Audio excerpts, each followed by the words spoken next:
గుంటూరు జిల్లా నర్సరావుపేటలో దారుణం జరిగింది. డిగ్రీ విద్యార్థిని తోటి విద్యార్థి గొంతు నులిమి పాశవికంగా హతమార్చాడు.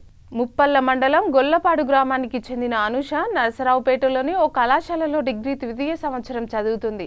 బొల్లపల్లి మండలం పమిడిపాడు చెందిన విష్ణువర్ధన్ రెడ్డి సైతం అదే కాలేజీలో చదువుతున్నాడు. వీరిద్దరి కొద్ది రోజులుగా ప్రేమించుకుంటున్నట్లు సమాచారం. కొద్ది రోజులుగా యువతి మరో యువకుడితో చనువుగా ఉంటుందని విష్ణువర్ధన్ రెడ్డి అనుమానం పెంచుకున్నాడు.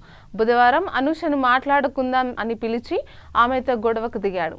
పాలపాడు రోడ్డు గోవిందాపురం మేజర్ కాల్వ వద్ద యువతిని గొంతు నులిమి దారుణంగా హత్య చేసి కాల్వలోకి పడేశాడు. అనంతరం నర్సరావుపేట రూరల్ పోలీస్ స్టేషన్కి వెళ్లి లొంగిపోయాడు.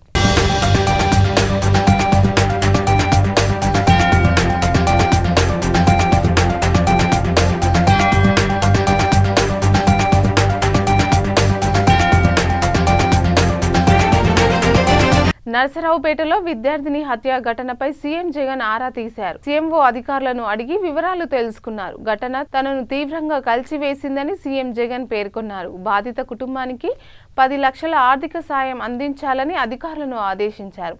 అనుష కుటుంబానికి అన్ని విధాల భరోసా ఇవ్వాలని స్థానిక అధికారులకు చెప్పారు. నిందితులపై కఠిన చర్యలు తీసుకోవాలని చెప్పారు. దిశ చట్టం కింద దర్యాప్తు వేగంగా పూర్తి చేయాలన్నారు.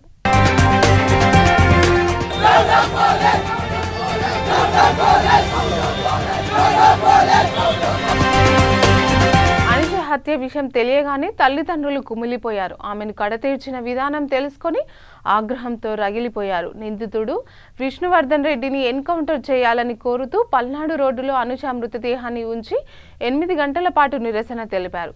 వీరి ఆందోళనకు టీడీపీ నేతలు జీవి ఆంజనేయులు, అరవిందబాబు, సిపిఐ నేత ముప్పల్ల నాగేశ్వరరావు బాసటగా నిలిచారు. హత్యను ఖండిస్తూ పట్టణంలో విద్యార్థులు ప్రదర్శన చేశారు. టీడీపీ జాతీయ ప్రధాన కార్యదర్శి నారా లోకేష్ ఫోన్లో బాధిత కుటుంబాన్ని పరామర్శించారు.